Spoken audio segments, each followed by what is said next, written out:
Hello everyone, welcome back to TechOps tutorial. In the last video, we fixed CrashLoopBackOff where the pod was starting and then crashing. Now let's look at another very common problem when the pod does not even start.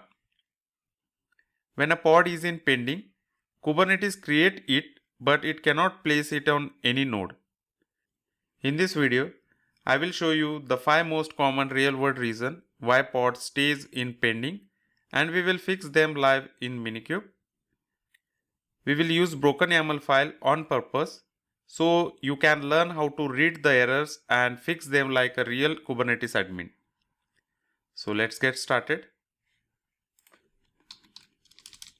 In demo 1, first let's look at the most common reason the node does not have enough CPU or memory. I have created a YAML file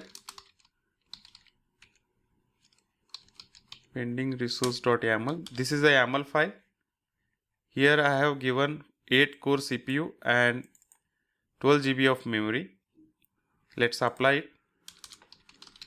kubectl apply -f pending resource.yaml.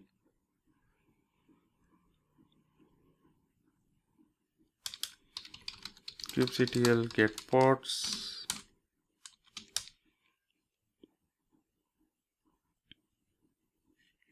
Pod shows pending. Let's describe the pod. kubectl describe pod -pod.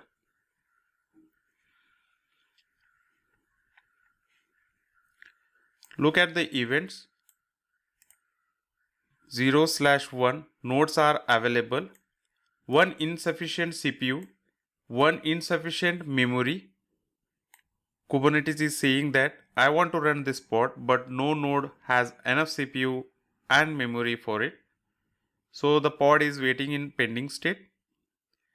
Let's fix it by reducing the resource request. Pending resource.yaml.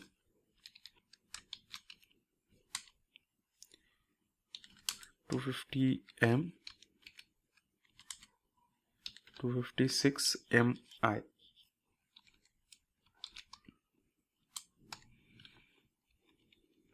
Let's save it.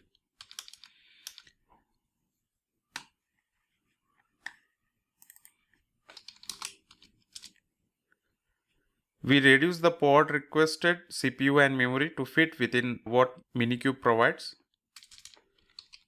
kubectl get pods. kubectl delete pod. Let's apply it again. kubectl apply -f pending resource.yaml. kubectl get pods. Pod is in creating state.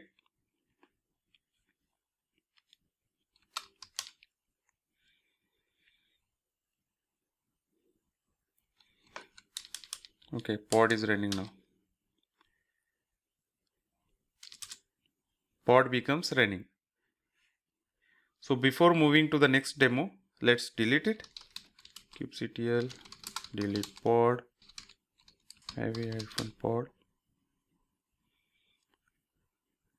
Now that we have seen how insufficient resource can block a pod, let's look at what happens when a node specifically blocks a pod using taints. Let's add a taint to a Minikube node. kubectl taint nodes Minikube dedicated to the prod prod schedule.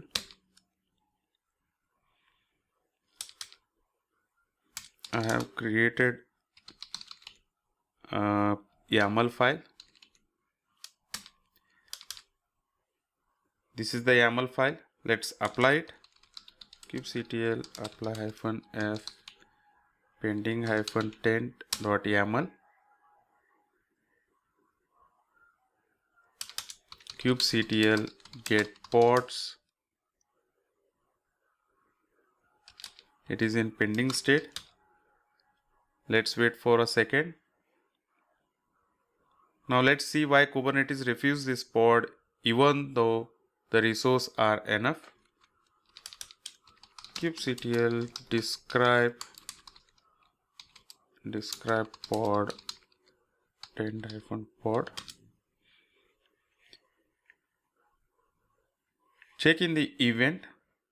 0/1 nodes are available. One node had untolerated taint, that is dedicated to a prod. It says that node had untolerated taint, dedicated equals to prod. The scheduler is telling us it cannot place the pod because the node has a taint. It does not tolerate it. Now let's fix it. To allow the pod to run on this taint node, we add a toleration matching the taint. Let's edit the same YAML file. Let's see how we can fix this.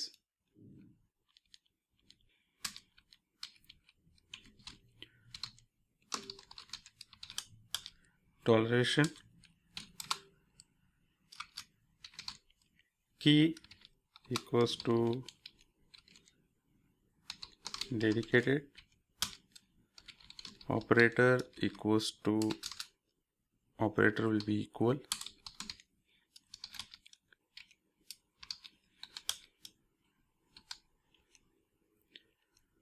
let's provide the value will be prod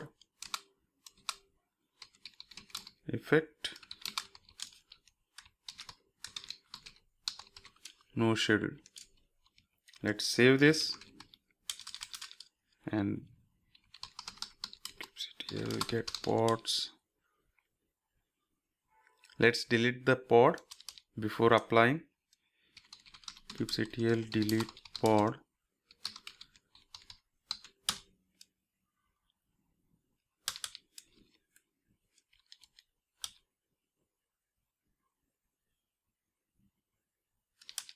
Let's apply it. kubectl apply -f pending -taint YAML.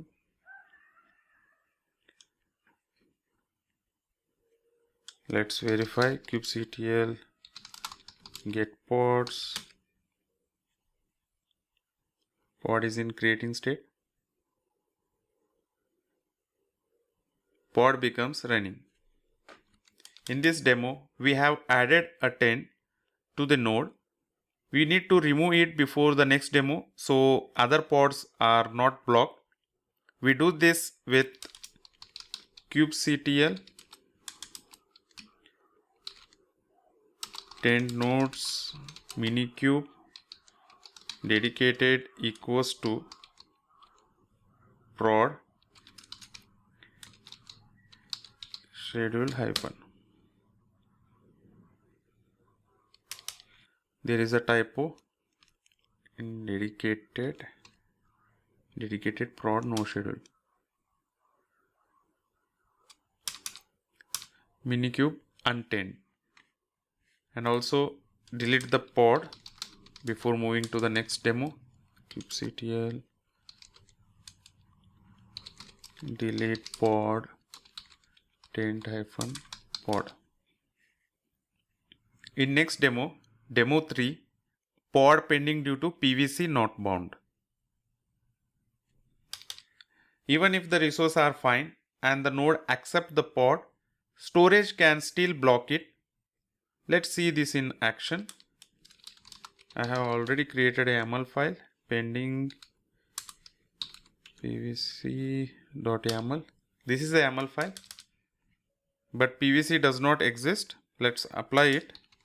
kubectl apply -f pending pvc.yaml.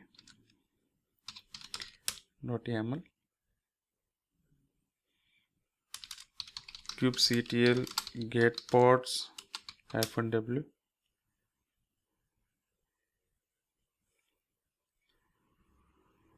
Let's debug this. kubectl describe pod PVC -pod. You will see in the events, persistent volume claim, my claim not found. The pod is waiting for the storage that does not exist. Until we create the PVC, it will stay in pending. So let's fix and create the PVC. I have created a YAML file for PVC. Let's see that first. This is the YAML file. Let's apply it. kubectl apply -f pvc.yaml.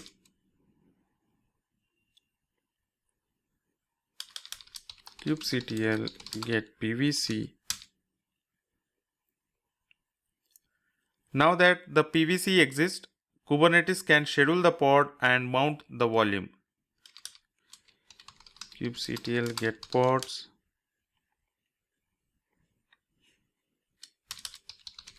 kubectl delete pod PVC pod. And once we delete the pod, we will apply the YAML file for creating the pod.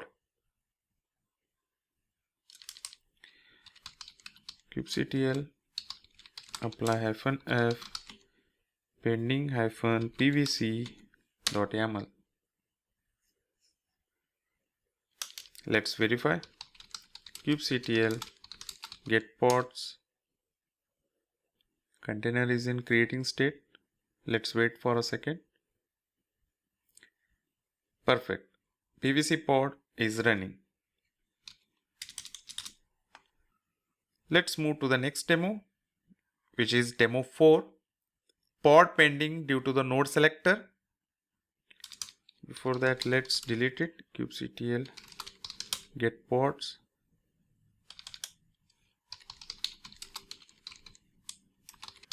Pod PVC.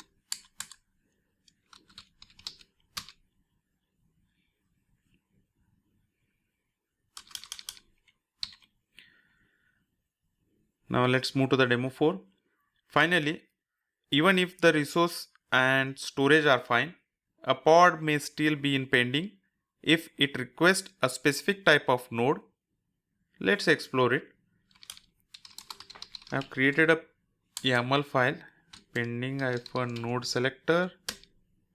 This is a YAML file. Minikube has no such labels.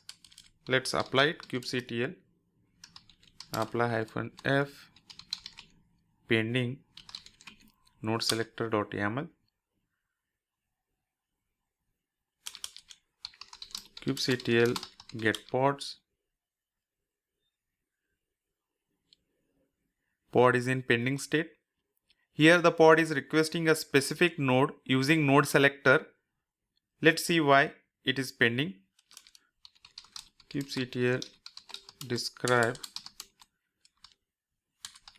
pod node-pod. You will see 0/1 nodes are available. One node does not match the pod node selector, Affinity or a selector. This is the issue. As you can see in the event section, it says the node did not match the pod node, Affinity or a selector. Event tells us the node does not match the requested label, so the Kubernetes cannot place the pod. Let's fix it. To fix this, we can either add a required label to the node or change the pod to use an existing labels. Let's add the label to the Minikube node. kubectl label node Minikube disk type is equals to SSD. Minikube labeled. kubectl delete pod node-pod, and let's reapply the YAML file for creating a pod. Pod is deleted. Let's apply it. kubectl apply -f pending -NodeSelector kubectl get pods -w. Pod becomes running. Let's see the checklist or a recap. If a pod is in pending state, check this kubectl describe pod, look at events, check CPU and memory, check taints, check PVC, check node labels, fix the YAML and reapply it. Most beginner only run kubectl get pods and never check kubectl describe. The real reason is always hidden inside the events. So make sure you always check kubectl describe. This same step works on Minikube, kubeadm, Cloud Cluster and production Kubernetes. If this video helped you understand pod pending clearly, give it a like, subscribe the TechOps tutorial, and I will see you in the next Kubernetes troubleshooting video. Thanks for watching.